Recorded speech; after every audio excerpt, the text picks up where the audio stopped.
સૂત્ર અર્થના રહસ્યો. પ્રણામ. પરમાત્માના નામની અંદર અનંત શક્તિ પડી છે. એ અનંત શક્તિનું આરોપણ જેમના દ્વારા વિઝિબલી આપણને જે દેખાય છે એ રીતે થાય છે એ છે એમના માતા પિતા અને એમના માતા પિતાની લાગણીઓ. માતા પિતા જ્યારે નામ પાડે છે ત્યારે પરમાત્માનું જગારા મારતું પુણ્ય એ નામની અંદર એવી તાકાત આપી દે છે કે એ નામનું સ્મરણ કરનારાને પણ પાપના ઉદયો યા તો નાશ પામે છે યા તો ઠીલાઈ જાય છે. આવી ગજબનાક શક્તિ ફક્ત નામની અંદર જેની હોય એમની પોતાની વાસ્તવિક શક્તિઓ એ કેવી ગજબ હશે.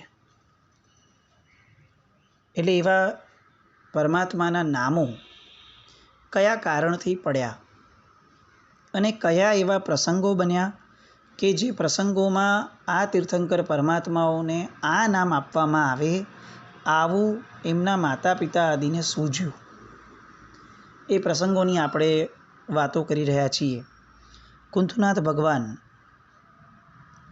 ત્યાં સુધી આપણે નામની વિશેષતાના સ્વાધ્યાયમાં અત્યાર સુધી આવ્યા હતા. હવે અરનાથ ભગવાનના ચરિત્ર તરફ આગળ વધીએ. અરનાથ ભગવાનનો જન્મ ગજપુર નગરમાં થયો હતો. તેમના પિતાનું નામ સુદર્શન રાજા અને માતાનું નામ દેવી રાણી હતું. માતાનું નામ જ દેવી હતું. ભગવાન ગર્ભમાં હતા એ સમયે માતાએ સ્વપ્નની અંદર રત્નમય આરો તથા થૂપ એટલે કે મોટો સ્તૂપ જોયો. આ સ્વપ્ન એટલું બધું એમને મનોહર અને અંદરથી ગમનારું લાગ્યું, ગમો ઊભું કરનારું લાગ્યું કે એમણે જાગ્યા પછી તરત જ પરમાત્માના પિતાશ્રીને વાત કરી કે મેં આવી રીતે રત્નમય આરો જોયો છે. પિતાશ્રી બહુ ખુશ થયા અને આમ પણ ચક્રવર્તી તીર્થંકર પરમાત્મા હતા એટલે પુણ્યની બાબતમાં કદાચ પરાકાષ્ઠાનું પુણ્ય આ જગતમાં આ ભરત એટલે આ ક્ષેત્રોની અંદરમાં ચક્રવર્તીનું ગણાય. એ ચક્રવર્તી અને સાથે તીર્થંકર બંને પદવી અરનાથ ભગવાનની હતી અને આ બંને પદવી કોઈ એક તીર્થંકરની હોય એવા આ અંતિમ તીર્થંકર હતા. ત્યાર પછીથી થનારા એક પણ તીર્થંકર હતા પરંતુ ચક્રવર્તીપણાને પામી અને તીર્થંકર થયા હોય એવું નહીં. અરનાથ ભગવાન ચક્રવર્તી બન્યા પરંતુ ચક્રવર્તી બનવા માટે એમને એક પણ યુદ્ધ ખેલવું પડ્યું ન હતું. નોર્મલી ચક્રવર્તી યુદ્ધ ખેલીને જીતે જ અને ચક્રવર્તી બને, આ એનું પુણ્ય. પણ જ્યારે તીર્થંકર અને ચક્રવર્તી બે ભેગા હોય ત્યારે તીર્થંકરપણાના પરાકાષ્ઠાના પુણ્યના કારણે એ જ્યાં જાય ત્યાં શત્રુઓ સરેન્ડર કરી દે અને એ આમની આજ્ઞા સ્વીકારી જ લે. અને કદાચ એવું લાગે કે કોઈએ નથી સ્વીકારી તો પણ યુદ્ધ તો ન જ કરવું પડે, આવો એક પ્રભાવ તીર્થંકર પરમાત્મા જ્યારે ચક્રવર્તી હોય ત્યારે થાય. એટલે આવા પ્રભાવના ધારક એવા અરનાથ ભગવાન એ અંતિમ તીર્થંકર નીકળ્યા. ત્યાર પછીના પરમાત્માઓ ચક્રવર્તી બન્યા હોય એવું નથી થયું. એટલે એવા આ અરનાથ ભગવાન અને એમનું નામ આ રત્નમય આરો જે સ્વપ્નમાં જોયો એના કારણે અરનાથ પરમાત્મા આવું નામ પડ્યું. પ્રભુનું શરીર પ્રમાણ 30 ધનુષ્યનું હતું. પ્રભુનું આયુષ્ય 84,000 વર્ષનું હતું. પ્રભુનો વર્ણ સુવર્ણ જેવો હતો અને પ્રભુનું લંચન જે છે એ નંદાવર્તનું હતું. આ એક પ્રશ્ન વારે ઘડીએ આપણા બધાના મનમાં ઉત્પન્ન થાય છે. પ્રભુને જે લંચન છે એ એક્ઝેક્ટ એનો માટેનો વર્ડ કયો? ક્યારેક આપણા બોલવામાં પણ આપણે ભૂલચૂકથી બોલાઈ જાય છે. બહુ સ્પષ્ટતા સાથે ગઈકાલે પણ સૂર્યવદનભાઈનો મેસેજ હતો જેમાં આ સ્પષ્ટતા બહુ ક્લિયરલી લખી છે અને આપણે ગયા પ્રશ્નમાં પણ આ જવાબ આપ્યો હતો કે અપ્રોપ્રિએટ વર્ડ છે લંચન. લાંછન લગાડવું એટલે કોઈની ઉપર કલંક લગાડવું, આરોપ મૂકવો, બ્લેમ કરવું, દેટ ઇઝ લાંછન. અને પરમાત્માને જે ચિહ્નો છે, જે ઇનબિલ્ટ પરમાત્મા જન્મે ત્યારથી હોય છે એમના દેહ ઉપર, એને લંછન કહેવાય. એટલે ભગવાનના લાંછનની પૂજા કરવી અથવા ભગવાનનું લાંછન છે આવો શબ્દ બોલવો એ પણ તીર્થંકર પરમાત્માની ગરિમાને યોગ્ય નહીં ગણાય. કારણ કે ભગવાન લાંછન રહિત હોય, ભગવાનને કલંક હોય કોઈ દિવસ તીર્થંકર પરમાત્મા ઉપર, એટલે શબ્દ આવશે લંછન. તો અરનાથ ભગવાનનું લંછન જે છે એ નંદાવર્તનું હતું. ત્યાર પછી 19મા તીર્થંકર પરમાત્મા મલ્લીનાથ ભગવાન. મલ્લીનાથ ભગવાનનો જન્મ જે છે એ મિથિલા નગરીમાં થયો હતો. તેમના પિતાનું નામ કુંભ રાજા અને માતાનું નામ પ્રભાવતી રાણી હતું. પ્રભુ જ્યારે ગર્ભમાં હતા ત્યારે એમની માતાને 6 ઋતુના જે ફૂલ ઉગે 6 ઋતુમાં, એ ફૂલોની શૈયાની અંદર સૂવાનો દોહેલો જાગ્યો, ઈચ્છા થઈ. સૌથી પહેલાં તો એ સમજીએ કે આપણું આર્યાવર્ત એ એકમાત્ર એવો ખંડ છે આ ભરત ક્ષેત્રમાં કે જ્યાં 6 ઋતુઓ છે. બીજા બધા ક્ષેત્રોની અંદર ઋતુઓ એ ક્યારે પણ ફિક્સ નથી હોતી. એવી ક્યારે પણ સનરાઈઝ થાય, કેટલાય દિવસો વિદેશમાં એવા હોય કે જ્યારે સૂર્ય ઉગે પણ નહીં. મેજોરિટી ઓફ ધ ટાઈમ શિયાળો હોય એવા દેશો ઘણા, મેજોરિટી ઓફ ધ ટાઈમ ઉનાળો જ હોય એવા દેશો પણ ઘણા. બહુ તો 3 ઋતુઓ, જેમાં આપણને જે ભણાવવામાં ડિવાઈડ કર્યું કે ભાઈ શિયાળો, ઉનાળો અને ચોમાસું, આ વિદેશની વાત છે, આ આપણી વાત નથી. આપણે ત્યાં 3 ઋતુઓ ક્યારેય હતી નહીં, છે નહીં અને હશે પણ નહીં.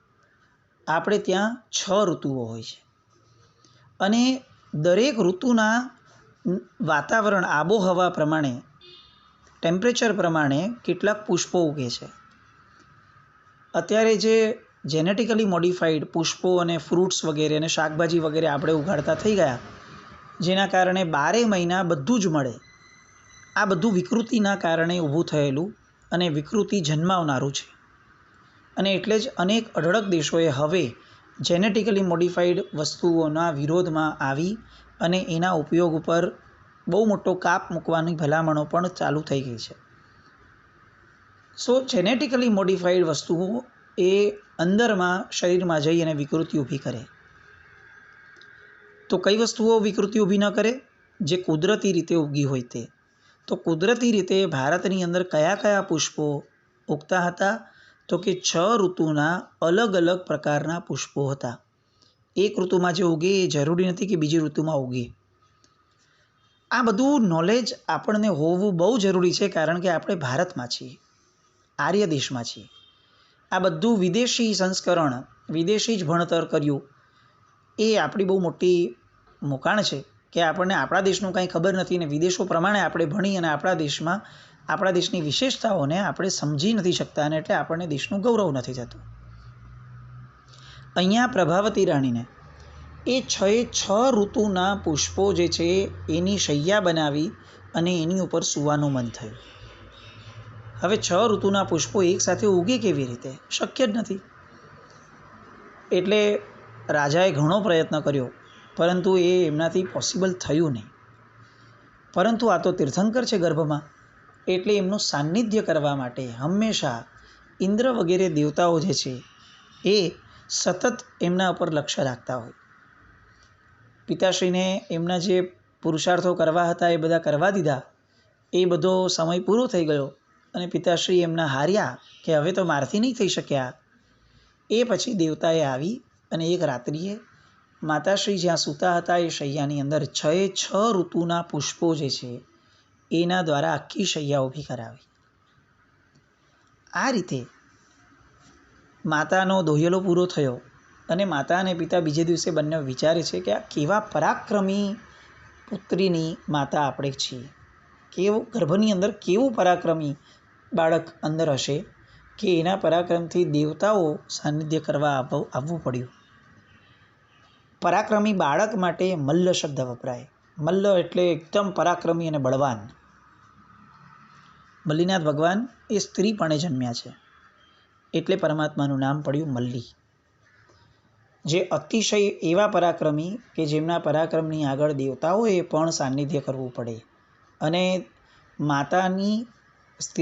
માતાના દોહિલા પણ પૂરા કરવા પડે તીર્થંકરપણાના કારણે, એવું જેમનું કૌવત અને બળ છે, એવા પરમાત્માનું નામ મલ્લી એવું પડ્યું. પરમાત્માનું શરીર પ્રમાણ 25 ધનુષ્યનું હતું અને એમનું આયુષ્ય 55,000 વર્ષનું હતું. પરમાત્માના દેહનો વર્ણ નીલ હતો અને લંચન જે છે એ કુંભનું હતું. મલ્લીનાથ ભગવાન એ સ્ત્રી તીર્થંકર હતા. શ્વેતાંબર આમનઈની સૌથી મોટી ભેટ આ જગતને જો કોઈ છે તો એમાંના કેટલાક પદાર્થોમાંનું એક કે આપણે ત્યાં સ્ત્રીને મોક્ષ પહોંચવા માટેની યોગ્યતા આપવામાં આવી છે અને ગણવામાં આવી છે.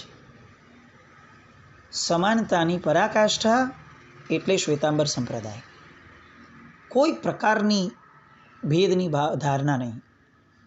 કુદરતે જે જીવોને બનાવ્યા એ કુદરતના મૂકેલા તમામ જીવોની અંદર સમાન અધિકારની વાતને સ્વીકાર કરવી એ ઉદારતા આ શ્વેતાંબર સંપ્રદાયની અંદર છે.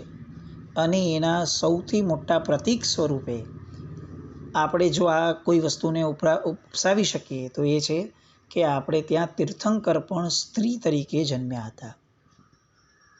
ખાલી કલ્પના કરીએ કે આ મલ્લીનાથ ભગવાનનું સમવસરણ જ્યારે મંડાતું હશે એ સમયે શ્રમણ ભગવંતો, શ્રાવકો આ બધા પરમાત્માની દેશના સાંભળવા આવતા હશે. ત્યારે કોઈએ આવો વિચાર કર્યો હશે કે આપણે તો સ્ત્રીઓનું કેવી રીતે થાય, આ કેવી રીતે થાય? કંઈ જ નહીં. તીર્થંકર ભગવંતો આગળ બધું જ સ્વીકાર્ય છે. તીર્થંકર પરમાત્માનું પુણ્ય છે એવું નહીં, તીર્થંકર પરમાત્માના અનંત ગુણો એનો પ્રભાવ છે કે કોઈના મનમાં વિકલ્પ પણ પ્રગટે નહીં. અને એટલે સ્ત્રી સમાનતાની અથવા સ્ત્રી સ્વાતંત્ર્યની વાત કરનારા તમામ લોકોના માટે સૌથી મોટી લપડાક છે કે એ લોકો જે મલિન આશયથી સ્ત્રીઓને વિકૃતિ તરફ ધકેલવા માંગે છે અને એને સ્ત્રી સ્વાતંત્ર્ય નામ આપે છે, એની સામે પરમાત્માના શાસનનો મત આ છે કે મોક્ષ માર્ગ તરફ અગર ગતિ કરવામાં તમે સ્ત્રી છો તો પણ અમને માન્ય છે. આવું એક સરસ મજાનું દ્રષ્ટાંત, ભલે આ આછેરું છે, અનંતકાળમાં આવું થતું નથી, પણ અગર થયું છે તો આપણને સ્વીકાર્ય પણ બન્યું છે.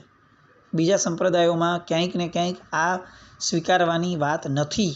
મલ્લીનાથ ભગવાનને તીર્થંકર તરીકે, સ્ત્રી તરીકે સ્વીકારવાની વાત નથી, પણ આપણે ત્યાં ટ્રાન્સપરસીવાળો ધર્મ છે. અહીંયા ક્યાંય કોઈ જાતનો ભેદ નથી અને છુપાવવાની વાત નથી. એવો આ સુંદર મજાનો સર્વજ્ઞ પ્રણીત ધર્મ, એનું ઉત્કૃષ્ટ ઉદાહરણ એટલે મલ્લીનાથ ભગવાન. ત્યાર પછી 20મા પરમાત્મા થયા મુનિસુરત સ્વામી ભગવાન. એમનો જન્મ રાજગૃહી નગરીમાં થયો હતો. એમના પિતાનું નામ સુમિત્ર રાજા હતું અને માતાનું નામ પદ્મા રાણી હતું. ભગવાન જ્યારે ગર્ભમાં હતા ત્યારે એમના માતા પિતા બંને કોઈ મહાત્માની જેમ શ્રાવકના ઉત્તમપણે 12 વ્રતો પાળવાના એમને કોડ જાગ્યા અને તેઓ પાળતા હતા. આ ગર્ભમાં આવ્યા પૂર્વે આવો કોઈ વિકલ્પ કે ભાવ એમને થયો ન હતો માતા પિતાને, પરંતુ હવે 12 વ્રત અંગીકાર કર્યા પછી એને શ્રેષ્ઠતમ રીતે કઈ રીતે પડાય એવા ભાવો જાગવા લાગ્યા અને એ રીતનું વર્તન થવા લાગ્યું. અને માતા પિતા બંનેમાં આવેલું આ પરિવર્તન કે જેમાં વ્રતો, શુભ વ્રતો એટલે કે સુવ્રત લેવાનું મન પણ થાય અને એક મુનિ જે રીતે વ્રતોનું પાલન કરે એ રીતે વ્રતોનું વહન થાય, એ બધી જ ભાવનાઓને અનુલક્ષી અને પરમાત્માનો જ્યારે જન્મ થયો એ સમયે એમનું નામ મુનિ સુવ્રત ભગવાન આવું રાખવામાં આવ્યું. આ મુનિસુરત સ્વામી ભગવાન, એમનું શરીર પ્રમાણ 20 ધનુષ્યનું, એમનું આયુષ્ય 30,000 વર્ષનું હતું. એમનો વર્ણ કૃષ્ણ એટલે કે શ્યામ હતો અને લંચન જે છે એ કાચબાનું હતું. આ 20મા ભગવાન. ત્યાર પછીથી નમીનાથ ભગવાન 21મા. પ્રભુનો જન્મ મિથિલા નગરીમાં થયો હતો, જ્યાં મલ્લીનાથ ભગવાન જન્મ્યા હતા એ જ નગરી. એમના પિતાનું નામ વિજય રાજા અને માતાનું નામ વપરા રાણી હતું. હવે પ્રસંગ એવો બન્યો કે ભગવાન ગર્ભમાં હતા. એ સમયે બોર્ડર ઉપર રહેલા જે રાજા હતા, જે એ રાજ્યના એટલે કે ભગવાનના પિતાના શત્રુ હતા, એમણે અચાનકથી રાજ્ય ઉપર ચડાઈ કરી, એટેક કર્યો અને જે રાજ્ય હતું એના કિલ્લાને ચારે બાજુથી ઘેરી લીધો. એટલું મોટું લશ્કર લઈને આવ્યા કે હવે પ્રજા ડરવા લાગી. ત્યાં સુધી તો ઠીક છે, પરંતુ ભગવાનના પિતા જે રાજા હતા એમને પણ ગભરાટ થઈ ગયો અને એમણે ડરના કારણે મનની અંદર સખત સંકલેશ એમને થવા લાગ્યા કે હવે આપણે કઈ રીતે આમાંથી બહાર નીકળશું. આટલા મોટા સૈન્ય સાથે લડવાની શક્તિ નથી આપણી, અને આ રાજ્યનું શું થશે, પ્રજાનું શું થશે, આપણે કઈ રીતે રાજ્યની સલામતી વિચારશું. આવા અનેક વિકલ્પો એમના પિતાને વિજય રાજાને થવા લાગ્યા. આ બધી વસ્તુઓની જાણ માતાને થઈ, વપરા રાણીને.